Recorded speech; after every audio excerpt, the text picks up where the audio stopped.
Bonjour à tous, aujourd'hui découvrons ensemble quelques plantes vraiment bizarres.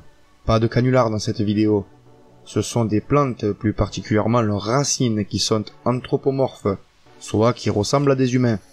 Oui, ce n'est pas une blague, il existe des racines totalement bluffantes.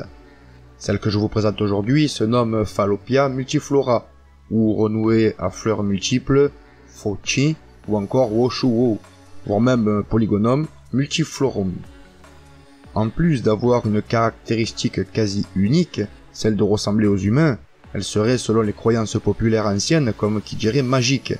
Préparée méthodiquement selon la recette médicinale chinoise ancestrale, on en consomme la partie d'où résulte le mal qu'on ressent et elle nous en soignerait. En plus d'avoir des propriétés anti-chute de cheveux, anti-calvitie, donc de refaire pousser les cheveux, pour la petite histoire, l'un de ces noms, Woshuo, provient d'une vieille histoire que se content les anciens. Le général Hu, H-O, bon j'ai pas trouvé de correspondance car il existe plusieurs généraux Wu. Enfin bref, ce général Wu, alors emprisonné dans une cellule, on ne sait où, n'avait que pour seule nourriture des racines de Woshuo. Un an plus tard, le général Hu fut retrouvé rajeuni et doté de magnifiques cheveux noirs. On lui confère aussi la capacité de retirer la couleur blanche des cheveux pour leur redonner celle d'origine, à l'image de l'histoire du général Wu. Elle va rendre aussi les dents blanches et solides. Elle va remonter la libido, aider à la fécondité. Elle régulerait le système digestif et serait anti-âge. Elle effacerait les taches de vieillesse sur la peau en réduisant les dépôts de l'hypofuscine. C'est le pigment des taches de vieillesse. En somme, elle rajeunirait ceux qui la consomment.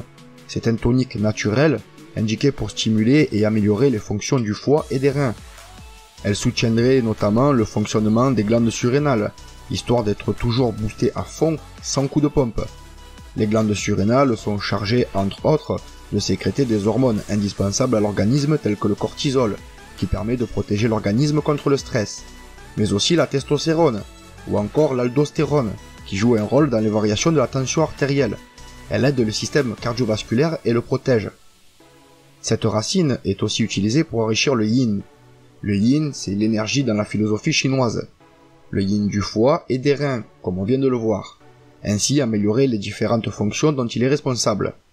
En médecine chinoise, traditionnelle, la beauté et la santé des cheveux sont en lien avec le système des reins et du foie.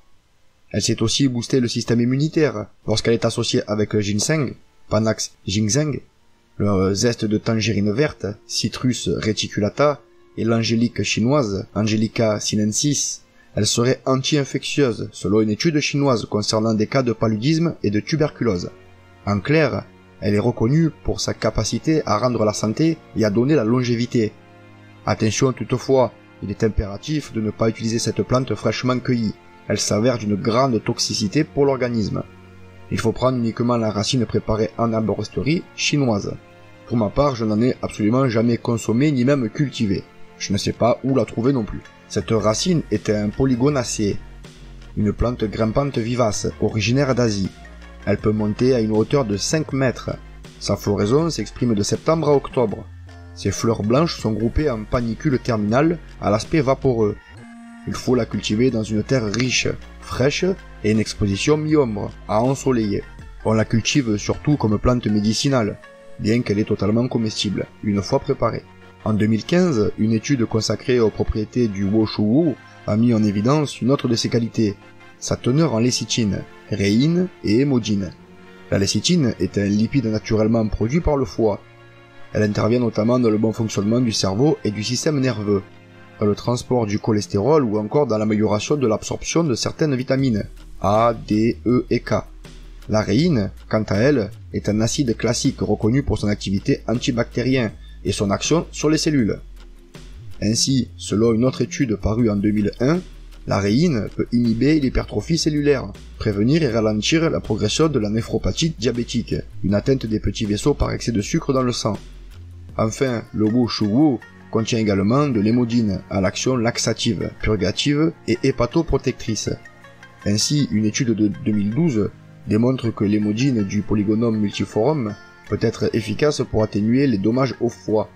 Les propriétés de cette racine sont donc multiples et interviennent dans l'amélioration de nombreuses fonctions de l'organisme.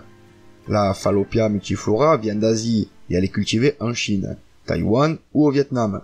Mais elle ne craint pas le froid. Elle tient facilement jusqu'à moins 18 degrés. Ainsi, pas mal de jardiniers peuvent se lancer dans sa culture. Elle est extrêmement décorative, dans la même lignée que la renouée d'Albert. Elle donne un air exubérant au jardin. Vous voulez apporter une note d'exotisme à votre jardin, tout en souhaitant une bonne résistance au froid. C'est une plante à adopter, et pour bien d'autres qualités encore. C'est qu'au bout de 2 voire 4 ans de culture que cette racine commence à prendre une forme humaine, comme par magie et totalement naturellement, pas de moule ou autre supercherie. On manque d'études à son sujet, mais elle semble 100% authentique. Il en existe d'autres qu'on découvrira dans de prochains épisodes, mais déjà, comment expliquer cette forme si particulière? Cette plante fait partie, selon moi, d'un mystère de plus à attribuer à Dame Nature, qui sait encore et toujours nous surprendre. À bientôt pour de nouvelles histoires.